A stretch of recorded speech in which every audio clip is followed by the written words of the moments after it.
Buenos días, República Dominicana. Gracias por acompañarnos otra vez para compartir estos 60 minutos de información, análisis, comentarios, todo lo más importante que en materia noticiosa ha ocurrido en el país y en el mundo durante la semana que acaba de transcurrir.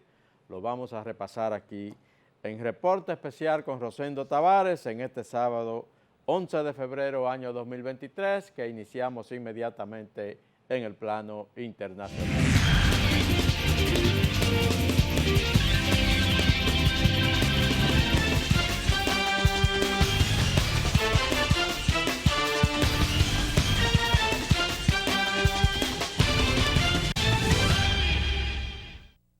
Vamos a iniciar en los Estados Unidos, en Washington. Pasado martes, el presidente de ese país, Joe Biden, se presentó ante Asamblea Conjunta del Congreso de los Estados Unidos para presentar el denominado Discurso del Estado de la Unión, la rendición de cuentas del presidente sobre lo que ha sido la ejecutoria del gobierno durante un año, así como la perspectiva, la agenda legislativa del gobierno para el año, por venir entonces. Fue un discurso bastante, podríamos decir nosotros, firme del presidente de los Estados Unidos. Respondió a muchos temas. La situación de China ocupó sobre todo lo que tenía que ver con la agenda internacional, pero básicamente, y yo creo que es uno de los aspectos que más hay que destacar, fue una confrontación frontal prácticamente con el Partido Republicano. La situación política en Estados Unidos sigue muy fragmentada.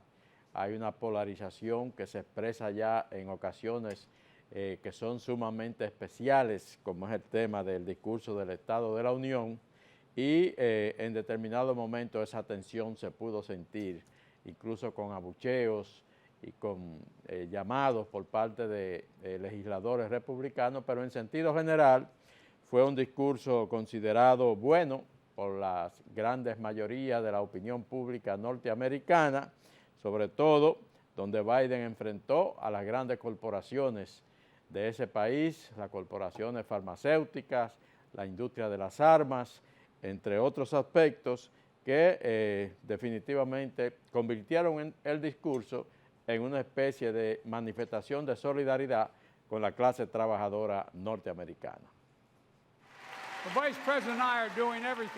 Un país con mayor justicia social, con mejores salarios para los obreros y más impuestos para los multimillonarios. A eso apuntó el martes el presidente de Estados Unidos, Joe Biden, ante el Congreso, durante su discurso sobre el Estado de la Unión. Biden presumió de la tasa de desempleo más baja en 50 años, de la caída de la inflación y de los beneficios de los enormes programas de inversiones y reformas emprendidos por su administración. La inflación ha sido un problema mundial porque la pandemia interrumpió nuestras cadenas de suministro y la guerra injusta y brutal de Putin en Ucrania interrumpió el suministro de energía, así como el de alimentos, bloqueando todos esos granos en Ucrania. Pero ahora mismo estamos mejor posicionados que ningún otro país de la Tierra. Tenemos más que hacer, pero aquí en casa la inflación está bajando. En el plano internacional, el mandatario prometió seguir apoyando a Ucrania el tiempo que sea necesario y lanzó un aviso a Pekín después del derribo de un globo chino que, según Washington, servía para espiar.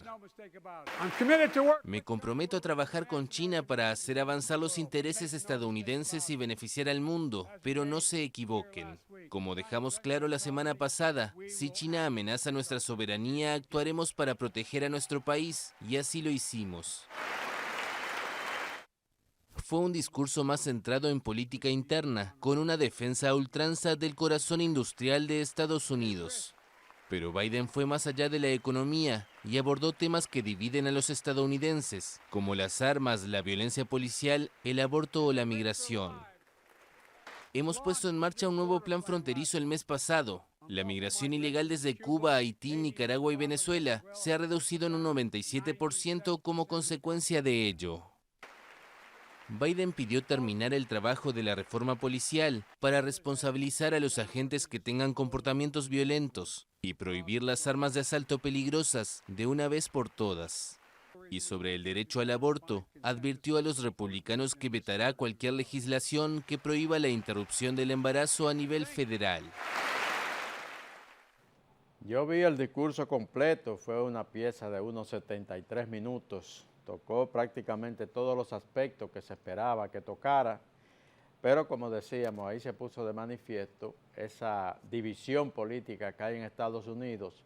Los demócratas aplaudían constantemente a Joe Biden y los republicanos permanecían sentados y en determinado momento le vociferaron hasta mentiroso cuando planteó temas que a ellos les disgustaban. Vamos a seguir casi dentro de ese mismo discurso, pero con un reportaje específicamente sobre un tema que trató Biden en ese discurso, que fue el derribo de un globo chino que Estados Unidos certifica ahora que se trataba de un artefacto para espionaje.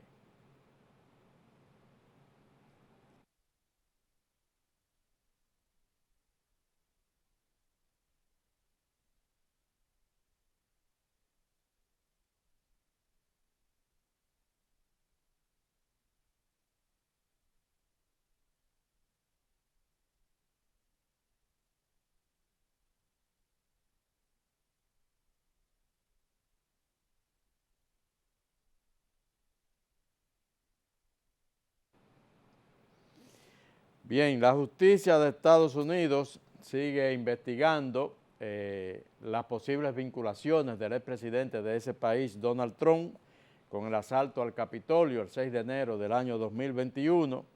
Esta semana, el ex vicepresidente Mike Pence, que fue vicepresidente de Donald Trump, fue citado por la justicia para presentarse a declarar, porque se supone que Mike Pence, además de que se mantuvo en contacto con Donald Trump durante los acontecimientos, bueno, pues estuvo presente allí e incluso su vida estuvo en peligro. Entonces la justicia ha estimado que él tendría información muy importante para ofrecer en este caso. Sigue la investigación del Congreso, la investigación del Congreso ya terminó, se ofrecieron unos resultados, se hicieron unas recomendaciones, pero la investigación del Departamento de Justicia continúa.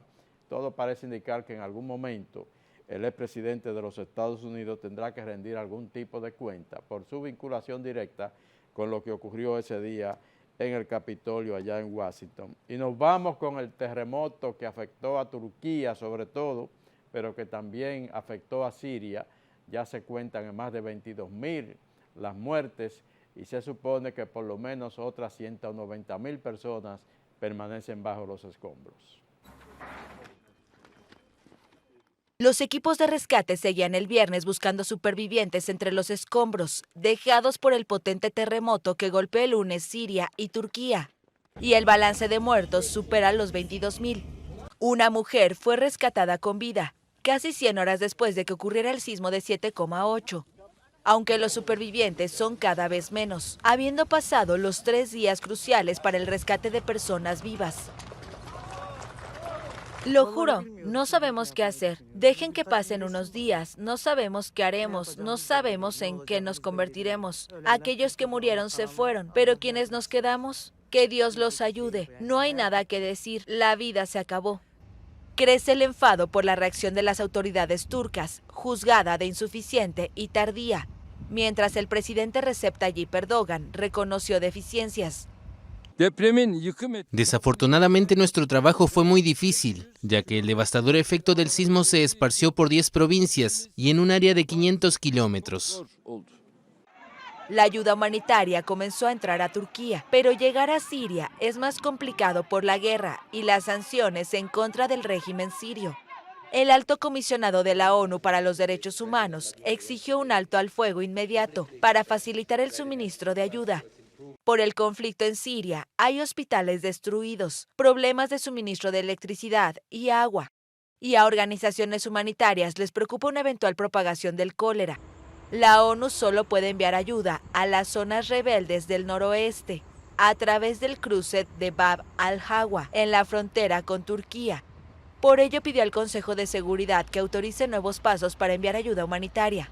El gobierno sirio anunció que permitirá el abastecimiento de ayuda internacional a zonas controladas por los rebeldes en el noroeste del país y desde el miércoles ya había solicitado oficialmente la asistencia de la Unión Europea. La Comisión del Bloque pidió a los Estados miembros que dieran respuesta positiva. Tanto en Siria como en Turquía, miles de viviendas quedaron destruidas y la agencia de calificación financiera Fitch estimó que los daños económicos por el sismo superarán los 2.000 millones de dólares y probablemente alcancen los 4.000 millones. La guerra de Ucrania, Volodymyr Zelensky, el presidente ucraniano, realizó un periplo esta semana por Europa. Estuvo primero en el Reino Unido.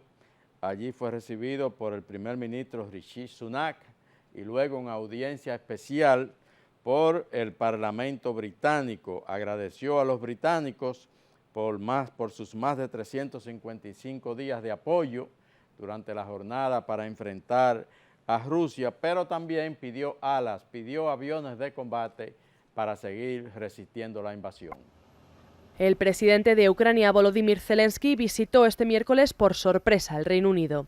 Es la primera vez desde que estalló la guerra. El motivo, agradecer la ayuda recibida hasta ahora por Londres y redoblar sus esfuerzos para obtener cazas de combate. Así fue recibido Zelensky en el Parlamento británico. Londres no ha decidido si entregará aviones a Kiev, pero sí ha dado un primer paso en esa dirección al comprometerse a formar a pilotos ucranianos en el manejo de cazas de la OTAN. Durante su visita al Reino Unido, Zelensky fue recibido también en el Palacio de Buckingham por el rey Carlos III, que le trasladó su preocupación por la situación en Ucrania. Por la tarde se trasladó junto a Sunak al campo de entrenamiento en el condado de Dorset, donde el ejército británico forma a soldados ucranianos. Ambos mandatarios firmaron además una declaración de unidad en la que constatan que la guerra iniciada por el Kremlin es una agresión contra la seguridad de Europa y dejan negro sobre blanco la voluntad de que Londres y Kiev continúen su alianza. En su segundo viaje internacional desde el inicio de la invasión rusa, el presidente ucraniano Volodymyr Zelensky visitó Francia el miércoles. Procedente de Gran Bretaña, llegó a París para reunirse en una cena de trabajo con su homólogo francés Emmanuel Macron y con el jefe de gobierno alemán Olaf Scholz. Zelensky reiteró la petición a sus aliados para proporcionarle aviones de combate y armamento pesado.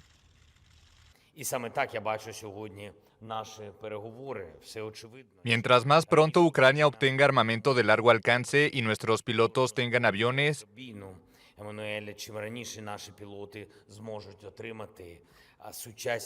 esta agresión rusa terminará y podremos volver a la paz en Europa.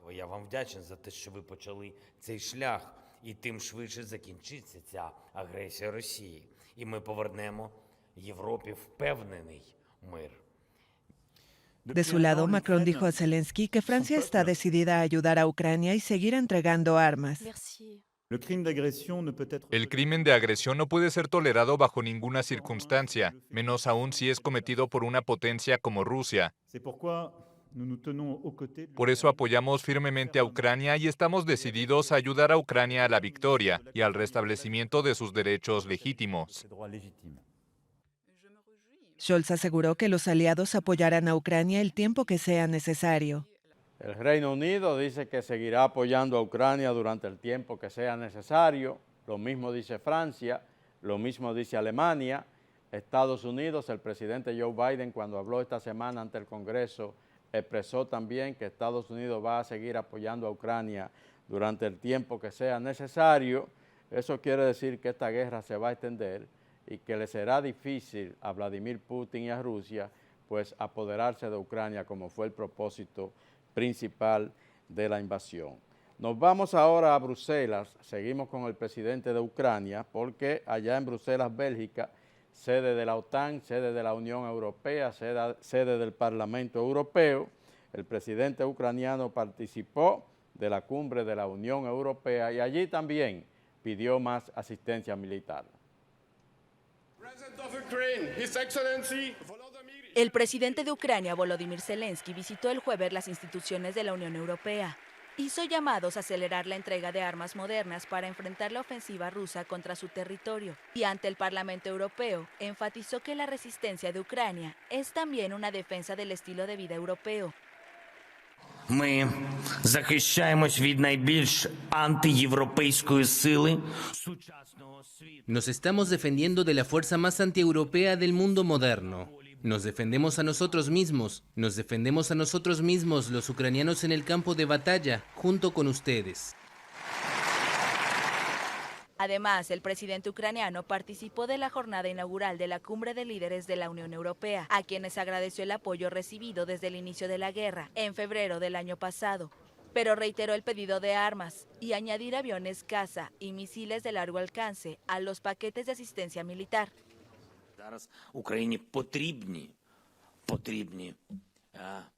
Ucrania necesita tales oportunidades. Necesitamos cañones de artillería, proyectiles para ellos, tanques modernos, misiles de largo alcance, aviación moderna. Estoy agradecido con todos los que brindan esa asistencia armada. Tenemos que mejorar la dinámica de nuestra cooperación. Tenemos que hacerlo más rápido que el agresor.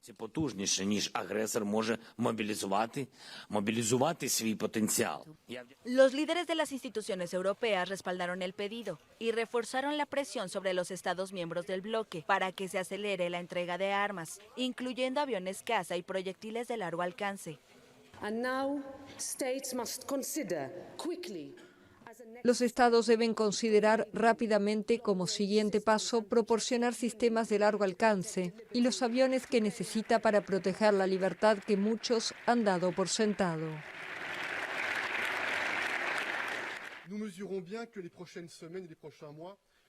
Somos muy conscientes de que las próximas semanas, los próximos meses, probablemente serán decisivos. Europa, en sentido general, también se compromete con seguir prestando ayuda militar a Ucrania. Mientras esto ocurría allá en Bruselas, mientras Volodymyr Zelensky pedía más armas, más apoyo militar, aviones, tanques, misiles, bueno, pues Vladimir Putin lanzaba un torrencial ataque con misiles de largo alcance, un masivo ataque con misiles y drones contra instalaciones de energía en territorio ucraniano. Misiles rusos han cruzado hoy el espacio aéreo de Rumanía y Moldavia. Según Ucrania, el ataque ruso ha violado los espacios aéreos de estos dos países miembros de la OTAN durante los bombardeos registrados esta mañana. En concreto, las fuentes ucranianas hablan de 2 misiles de crucero rusos lanzados por las fuerzas de Moscú que después ingresaron nuevamente al espacio aéreo de Ucrania en el punto de cruce de las fronteras de los 3 estados. Los misiles fueron lanzados, al parecer, desde el Mar Negro. Y también Moldavia, y esto acaba de salir ahora mismo, acaba de denunciar la violación de su espacio aéreo. Por lo tanto, esta es la última hora sobre la guerra de Ucrania. Kiev denuncia que misiles rusos han cruzado hoy el espacio aéreo de Rumanía y Moldavia, algo que también están confirmando. Regresamos a Washington, pero con una información que tiene que ver con la América Latina, Brasil, la gran potencia latinoamericana.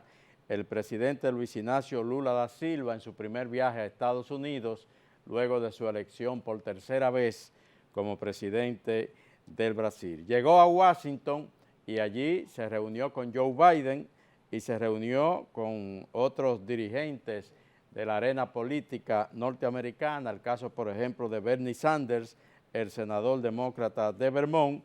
Lula está intentando reinsertar al Brasil en lo que es la política internacional, de la cual prácticamente le había retirado el expresidente Jair Bolsonaro. Los presidentes de Estados Unidos, Joe Biden, y de Brasil, Luis Ignacio Lula da Silva, celebraron el viernes sus coincidencias durante una reunión en la Casa Blanca. Ambos mandatarios se presentaron como defensores de la democracia, prácticamente un mes después de que miles de seguidores del expresidente brasileño Jair Bolsonaro atacaran los edificios de la presidencia, el Congreso y la Corte Suprema en Brasilia. Esas imágenes recordaron al asalto al Capitolio por parte de simpatizantes del expresidente estadounidense Donald Trump para impedir que se validara la victoria de Biden en las urnas.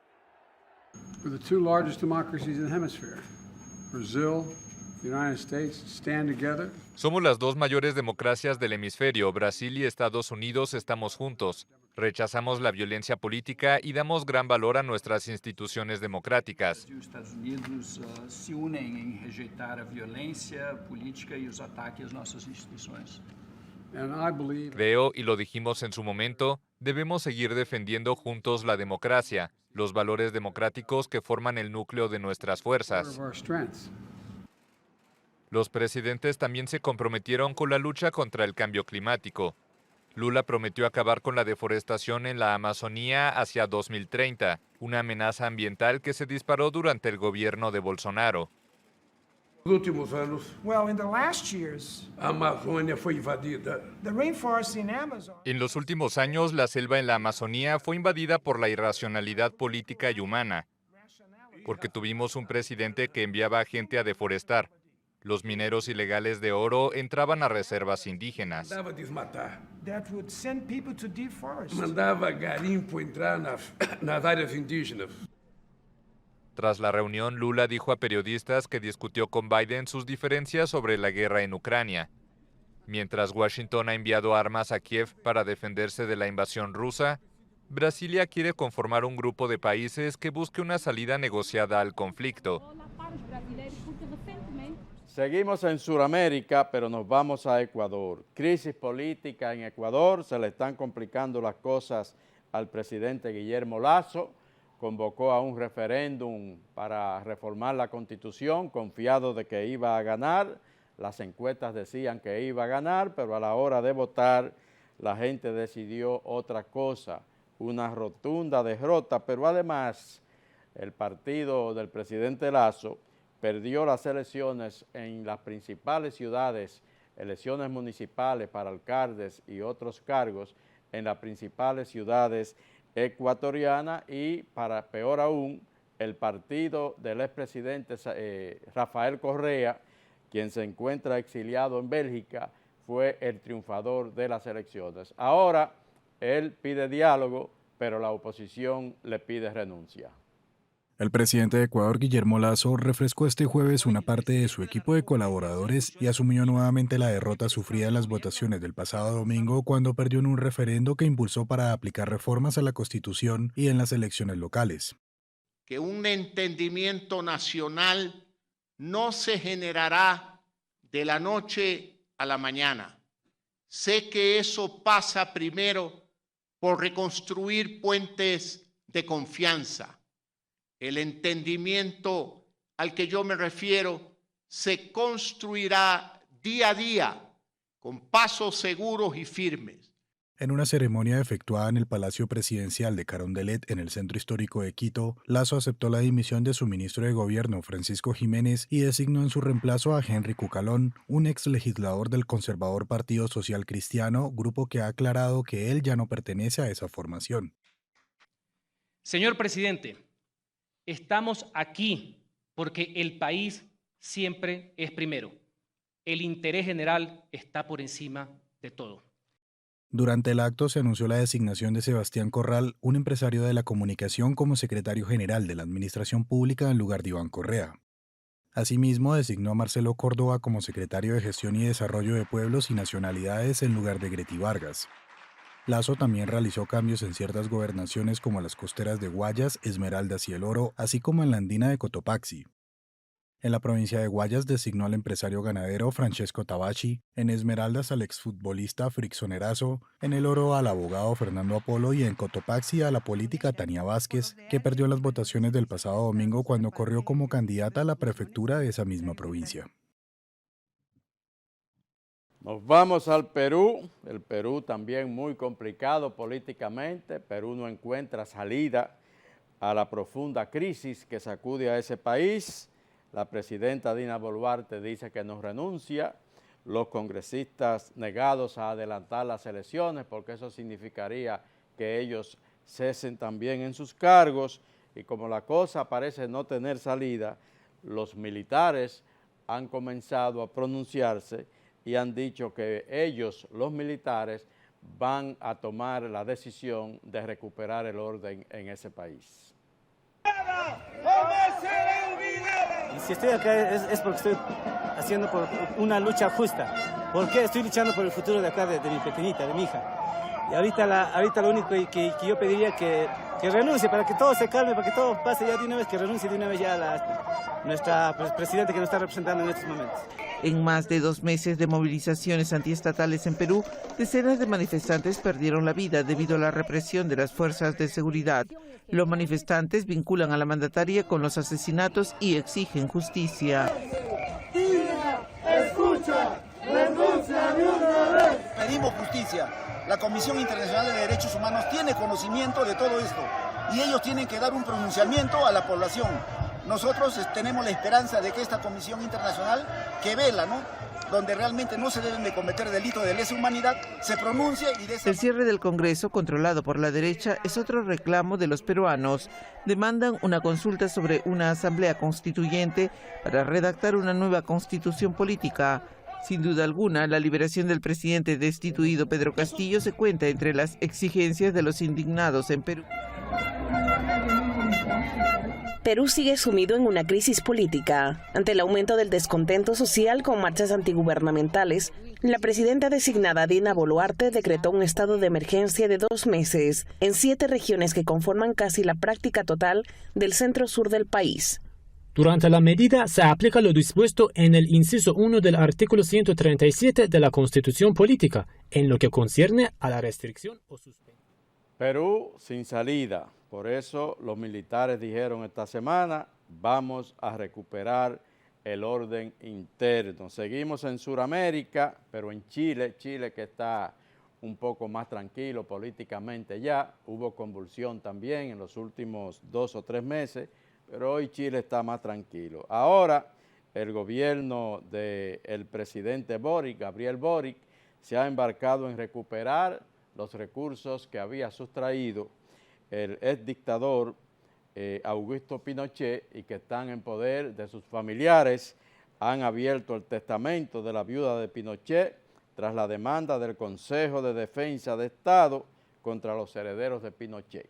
Ellos dicen que los familiares de Pinochet no pueden preservar o no deben preservar recursos que fueron robados al Estado chileno.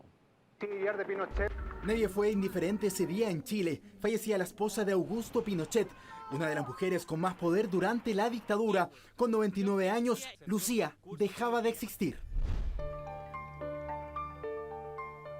De origen acomodado, proveniente de una familia vasco-francesa. Eso en el inicio de su biografía, pero en su larga vida hay un capítulo que a pesar de su muerte todavía no se cierra. Fecha hoy miércoles, lugar el 16º Juzgado Civil de Santiago. El Consejo de Defensa del Estado buscando recuperar 16 millones de dólares obtenidos ilícitamente por su marido, Augusto Pinochet. La portada que destapó todo, el Washington Post, informando sobre las más de 125 cuentas secretas de Pinochet en el extranjero. Pasaportes falsos y un curioso nombre, Daniel López, eran los primeros antecedentes. Así, Lucía defendía a su marido. Sé que es una canallada y que tiene una orientación para equivocar a la gente y algo inconcebible. Poco a poco, los ojos apuntaban no solo al ex general, también a su círculo cercano. 3 jueces lo investigaron, a él y a su familia, específicamente a sus hijos, quienes fueron detenidos pero posteriormente dejados en libertad. Para que luego de una serie de reveses judiciales, en 2018 fueran condenados 3 colaboradores de Pinochet por malversación de caudales públicos. Es el contexto. Luego de la muerte de Lucía Iriart, el Consejo de Defensa del Estado pidió la apertura de su testamento. ¿Quieren saber qué dice? Aquí podría haber parte del dinero defraudado. Es lo usual cuando se trata de un testamento solemne cerrado, apertura ante el tribunal en presencia del notario. En 1973, el general Augusto Pinochet encabezó un golpe militar que derrocó al presidente Salvador Allende y a partir de ese momento pues encabezó un régimen de fuerza que costó mucha vida y que realmente fue un oprobio no solo para Chile, sino para toda la América Latina. Hoy la justicia, el gobierno chileno quiere que su familia devuelva lo que supuestamente se robó Augusto Pinochet. Nos vamos a Nicaragua.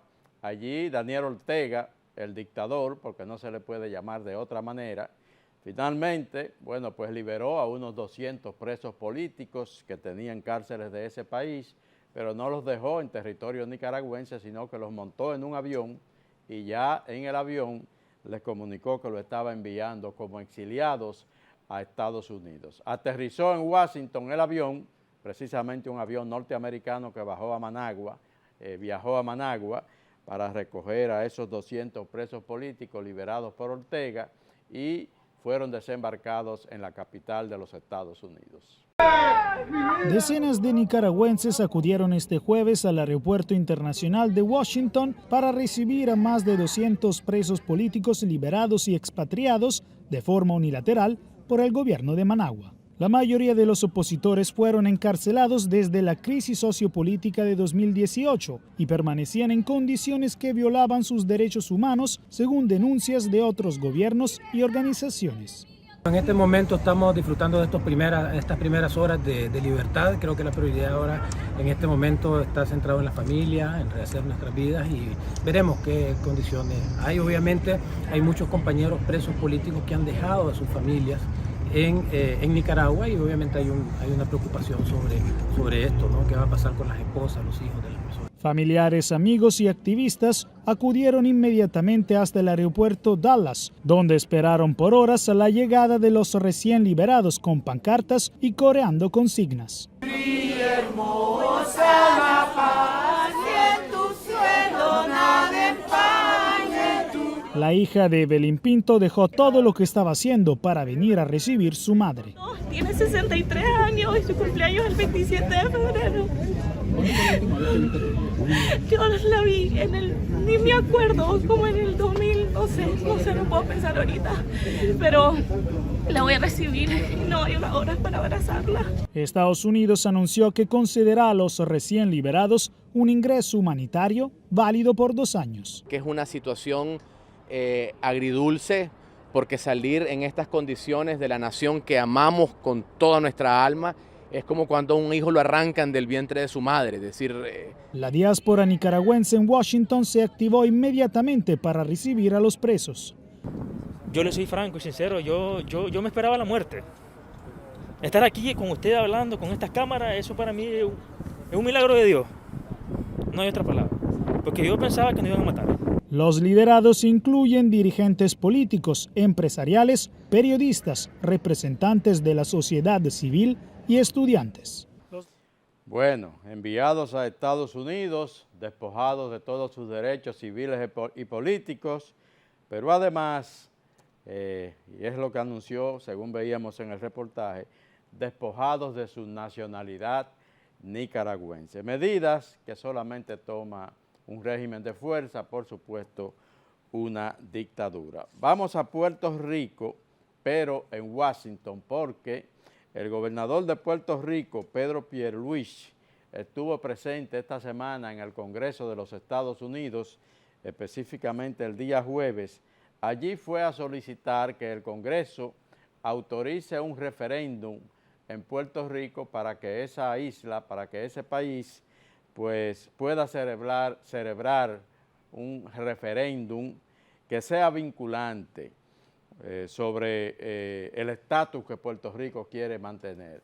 Si quiere seguir siendo un estado libre asociado, si quiere la independencia, si quiere cualquier otro tipo de estatus, pero que sea un referéndum autorizado por el Congreso de los Estados Unidos. ¿Por qué? Bueno, pues porque Puerto Rico ha celebrado varios referéndums sobre ese tema, pero los resultados nunca han sido aceptados por el Congreso de los Estados Unidos. Los resultados no han sido vinculantes. Si ahora, ¿qué es lo que quiere el gobernador Pedro Pierluisi? El Congreso autoriza el referéndum, entonces los resultados sí tendrían que ser reconocidos por el Congreso de los Estados Unidos y sería entonces otro escenario en el que la decisión que tomen los puertorriqueños sea válida y el Congreso de los Estados Unidos tendría que aceptar esa decisión. Yo veo muy difícil que puedan conseguir eso, pero es un esfuerzo que está haciendo el gobernador de Puerto Rico porque fue una de las promesas de campaña que él hizo para llegar al máximo cargo de dirección de nuestra vecina isla, la Isla del Encanto, Puerto Rico. Y vamos a terminar en Canadá desde donde se reporta ahora otro problema de tipo migratorio para los Estados Unidos. Estados Unidos tiene un problema migratorio en la frontera sur con México. Miles de mexicanos, miles de nicaragüenses, de cubanos, de haitianos, hasta de dominicanos y otras nacionalidades tratando de ingresar ilegalmente a Estados Unidos a través de la frontera con México. Pero se la han puesto difícil y ahora están buscando otros caminos. Y desde Canadá se está reportando que están llegando por avión a Toronto, a Montreal, miles de cubanos, miles de mexicanos, guatemaltecos, haitianos, que llegan a Canadá por avión y entonces intentan cruzar hacia Estados Unidos, pero ahora en la frontera norte, en la frontera de Estados Unidos con Canadá. Vamos a ver un reportaje sobre este tema. Nueva ruta migrante de Nueva York a Canadá. Decenas de personas que llegaron en autobuses solicitando asilo el año pasado están buscando otra oportunidad al norte. Esta pareja venezolana realizó el viaje junto a una docena de migrantes en noviembre, pero las cosas no salieron como esperaban, contaron a Noticias Telemundo en exclusiva. ¿Por qué decidieron irse a Canadá? Porque creímos que era más fácil, que es lo que le dicen a todo el mundo, de obtener la documentación legal. Y, por ejemplo, en mi caso, yo quería tener a mi hijo conmigo. El viaje fue en autobús a la ciudad de Plattsburgh, en Nueva York. De allí, una camioneta los lleva por $60 a la frontera de Canadá. Está justamente en un puesto de la policía canadiense. Y te bajas y ya están los policías ahí mirándote. Y la gente como va, tú sabes, con esas ideas que les metieron en la cabeza de la maravilla de Canadá, agarra y, ok, se entrega. Sin conocer a nadie, sin hablar inglés o francés, los idiomas del país, decidieron regresarse sin ser detectados por migración. No sé qué diría el gobierno o qué diría el otro gobierno, entonces eso me da miedo. El cruce migrante a Canadá ha desatado el odio de grupos extremistas como la llamada Reina de Canadá, que amenazó con dispararles si los ve cruzando en un chat con sus seguidores en la red llamada Telegram. Organizaciones en ese país advierten sobre los problemas que pueden encontrarse migrantes. No es verdad que... En Canadá hay mucho trabajo y Canadá quiere migrantes, quiere que vaya gente a trabajar en Canadá, pero no quiere a cualquier tipo de trabajador, quiere a gente especializada, profesionales, técnicos, no exactamente a gente sin ningún tipo de preparación. Entonces llegan, no encuentran oportunidades en Canadá e inmediatamente entonces al ver la cosa difícil tratan de ingresar en territorio de los Estados Unidos. Nos vamos a la pausa, retornamos enseguida en el plano nacional.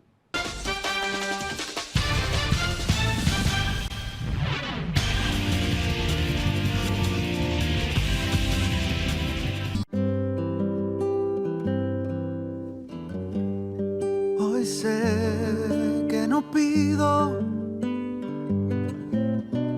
ni un rayo de sol para verte. Las tengo todas conmigo, me deslumbras, me hipnotizas, de repente renaces despierto, no pido nada, hoy sé.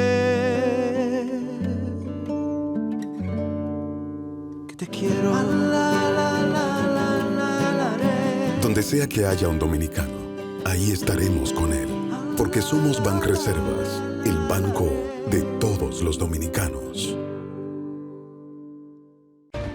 Resaltamos la manufactura dominicana con el sello que nos une, las manos que lo fabrican, la fuerza de la industria y el apoyo del consumidor, agregando valor a lo hecho en el país, ampliando y promoviendo la producción dominicana.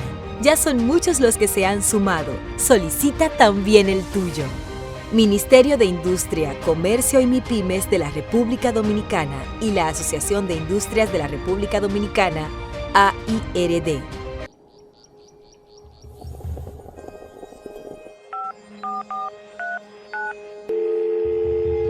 Hola, mijo. Estoy llamando para decirle que no voy a poder pararme a beberme el cafecito hoy. Estoy corriendo para la capital a legalizar mi arte en la Junta. ¿Tú no sabías? Las actas ya no se legalizan.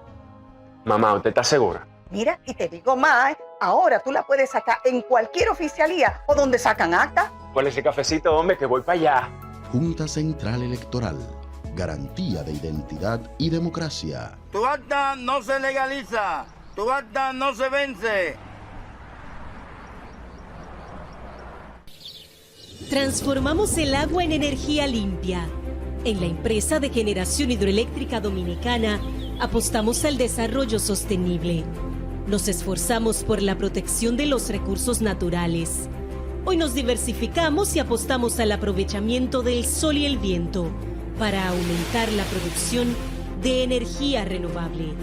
Transformamos esa fuerza de la naturaleza en electricidad para potenciar el desarrollo de la nación.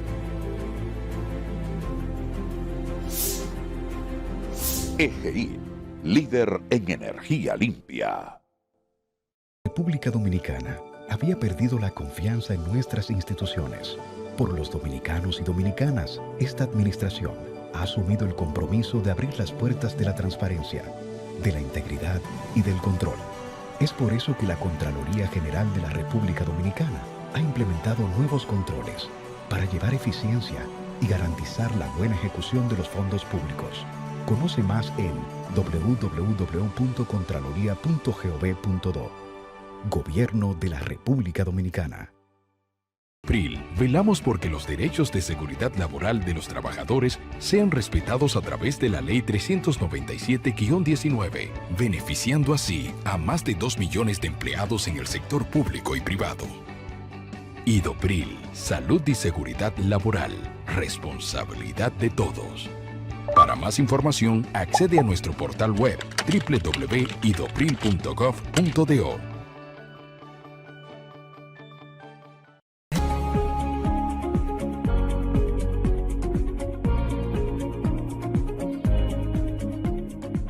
La seguridad alimentaria de la República Dominicana está garantizada en el gobierno del cambio. Aquí no faltará comida y comida a precios justos para toda la población.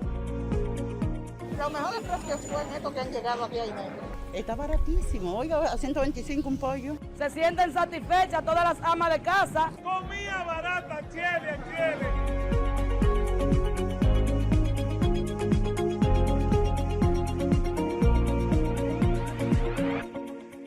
¿Por qué hay crisis de precios actualmente? Existen múltiples causas: la realidad pandemia y pospandemia, conflicto bélico Ucrania y Rusia. Esto ha llevado al gobierno dominicano a tomar medidas para lograr la sostenibilidad de nuestra economía. Este gobierno está centrado en resolver problemas y dar soluciones. Lo dijo el presidente Abinader y hoy lo reiteramos. Vamos a luchar con esta crisis. El momento de actuar para mitigar esos efectos definitivamente es ahora. Ministerio de Industria, Comercio y MIPYMES. Siempre ando en boca con mi cuarto, con lo mío, con mi cuarto. Siempre ando en boca con mi cuarto, porque mucho he trabajado y todo lo que yo tengo se ha fajado. A mí nadie nada me ha dado, todos los bancos me han llamado. Es que tengo buen crédito, maná. Tengo un perfil que dice wow, con ningún banco yo he chocado. Los usuarios me tienen orientado, esa gente está ambulado. Antes yo estaba quedado, no es bulto, me siento respaldado. ¿Tú estás claro que? Siempre ando en boca con mi cuarto, con lo mío, con mi cuarto. Descarga la aplicación desde App Store y Google Play y alcanza el nivel Pro Usuario.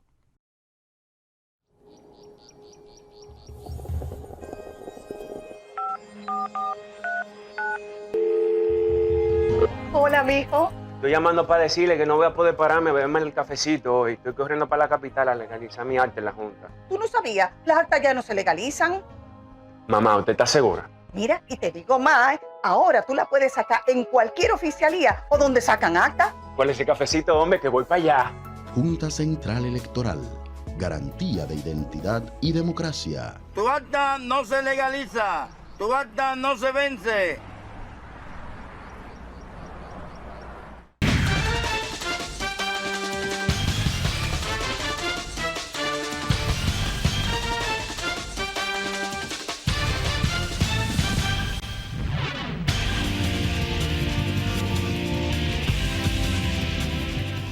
Gracias por continuar con nosotros. Esto es el reporte especial con Rosendo Tavares en este sábado 11 de febrero, año 2023. Señores, el caso Antipulpo, una decisión esta semana. Bueno, pues un juez ha enviado a juicio de fondo a Alexis Medina, a Magalis Medina, hermanos del expresidente Danilo Medina, y a otro grupo de por lo menos 20 implicados en el caso Antipulpo. Señalando que existe probabilidad de condena, el juez David Peguero dictó auto de apertura a juicio contra Juan Alexis Medina Sánchez, Carmen Magali Medina Sánchez, Fernando Rosa y otros 19 imputados en el caso de corrupción denominado Antipulpo. Imagínese, fue un tema de campaña del actual presidente de cero impunidad, cero corrupción. Este caso se trata de un filtro que está lamentablemente dañado, que es un filtro tapado, y que es un filtro que simplemente sirvió de endosatario del Ministerio Público.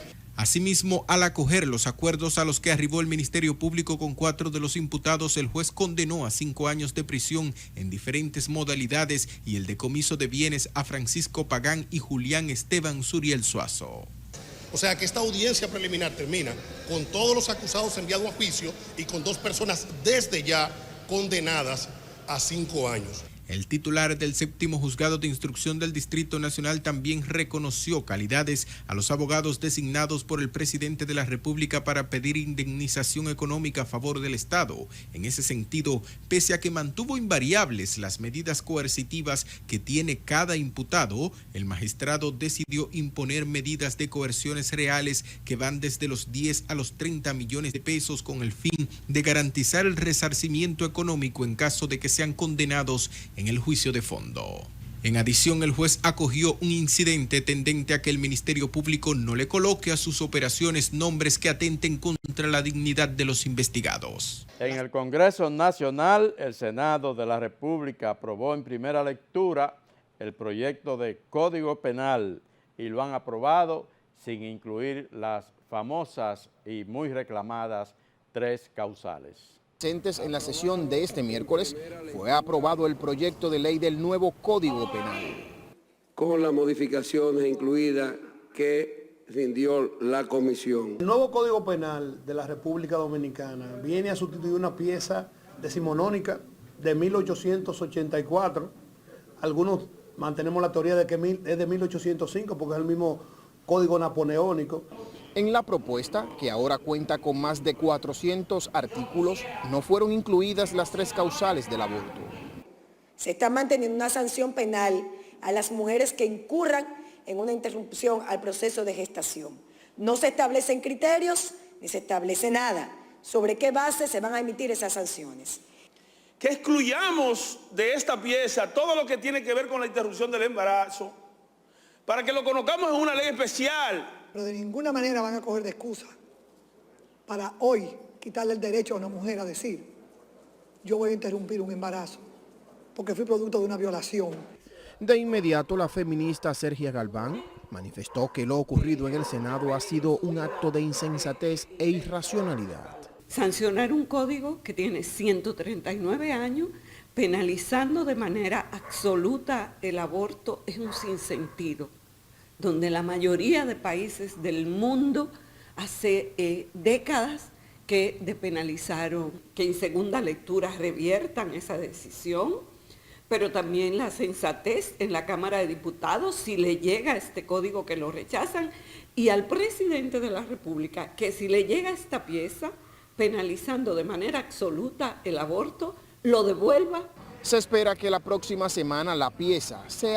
El gobierno de la República Dominicana, el presidente Luis Abinader, emitió un decreto donde autoriza la importación de armas de fuego para ser utilizadas solamente, dice el decreto, por empresas que ofrecen servicios de seguridad en el país. Chu Vázquez, el ministro de Interior y Policía, ha dado garantía de que las armas que lleguen a República Dominicana no van a ser utilizadas para otros fines que no sea lo que enumeró el presidente de la República.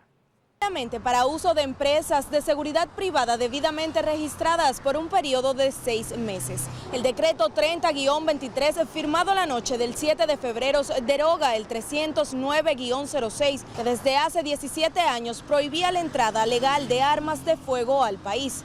De marchar todo en orden en el tiempo permitido para la importación de armas de fuego, el presidente de la Asociación Dominicana de Empresas de Seguridad espera sea extendido el plazo de esta pieza. Esa es la idea, que si este plan piloto, por decir así, de 6 meses, todos los actores involucrados actúan como debe de ser y se funciona, estoy seguro que en el decreto se va a extender y cuidado si no se va a abrir ya de forma definitiva. Mientras que el vicepresidente de dicha asociación señaló las medidas de precaución necesarias para el buen uso de este decreto. ¿Y por qué es bueno estar regulado? Porque nosotros garantizamos que el arma es legal, que la gente es legal y que nuestra voluntad es crecer. No hay una empresa formal que quiera evadir su responsabilidad. El ministro de Trabajo, Luis Miguel de Camps García, ha dicho que en la República Dominicana debe abocarse a un pacto por salarios reales dignos. Dice Luis Miguel que la propuesta se debe discutir dentro del marco del Comité Nacional de Salarios y espera que la decisión se tome lo más pronto posible. En el marco de esa importante actividad abordamos al ministro de Trabajo, Luis Miguel de Camps, sobre la propuesta del sector sindical de un reajuste salarial de un 35%. En que este país debemos abocarnos a un pacto por salarios reales dignos, en donde podamos aumentar de manera sostenida y constante los salarios mínimos de forma y manera que la brecha que existe entre el salario mínimo y el costo de la canasta básica vaya reduciendo. Y para eso propugnamos los diálogos. Entendemos que los sectores están de acuerdo en ese objetivo. Ahora simplemente nos falta llegar a cómo operativizarlo. Vamos a una nueva pausa comercial, retornamos enseguida.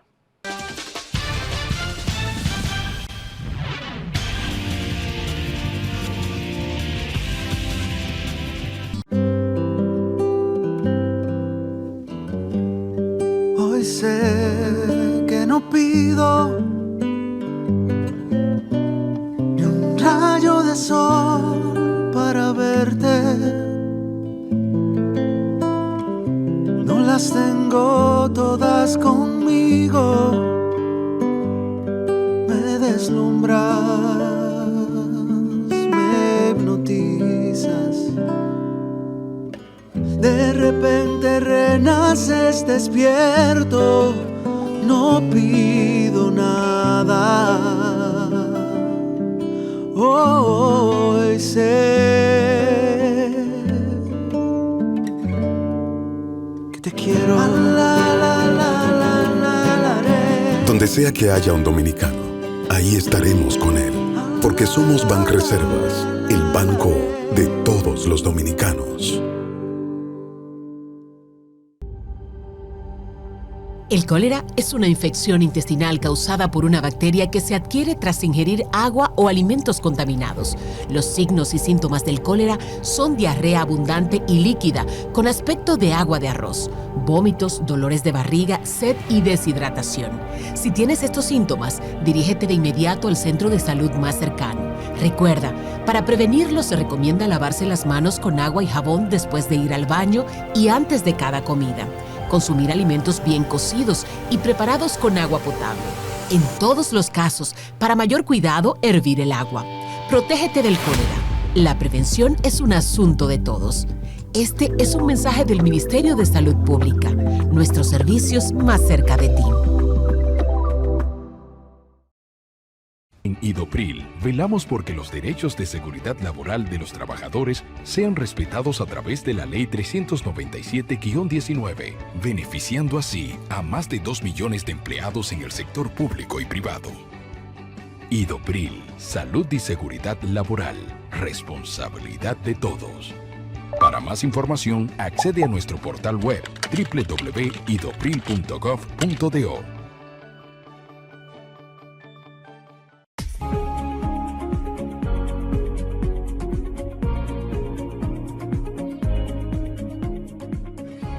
Alimentaria de la República Dominicana está garantizada en el gobierno del cambio. Aquí no faltará comida y comida a precios justos para toda la población. Los mejores precios fue en estos que han llegado aquí a Inés. Está baratísimo, oiga, a 125 un pollo. Se sienten satisfechas todas las amas de casa. Comida barata, Chile, Chile.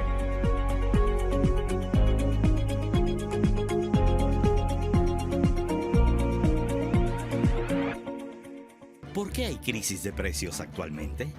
Existen múltiples causas: la realidad pandemia y pospandemia, conflicto bélico Ucrania y Rusia. Esto ha llevado al gobierno dominicano a tomar medidas para lograr la sostenibilidad de nuestra economía. Este gobierno está centrado en resolver problemas y dar soluciones. Lo dijo el presidente Abinader y hoy lo reiteramos. Vamos a luchar con esta crisis. El momento de actuar para mitigar esos efectos definitivamente es ahora. Ministerio de Industria, Comercio y MIPYMES.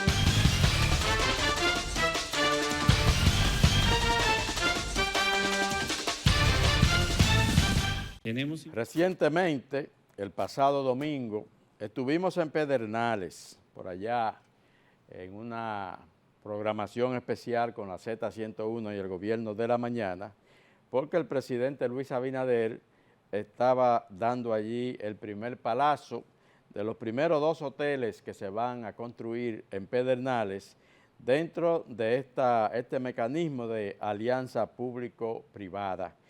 Pues el presidente esta semana se refirió otra vez al tema de esas alianzas y ha dicho que las alianzas entre el sector público y el sector privado son fundamentales, reiteró su defensa durante una participación en el panel denominado Progreso y Liderazgo, organizado por varias entidades aquí en la ciudad de Santo Domingo. Y en la mañana, en la tarde lo anunciamos, en la mañana lo anunció los Emiratos Árabes Unidos. Nosotros fuimos el tercer país del mundo.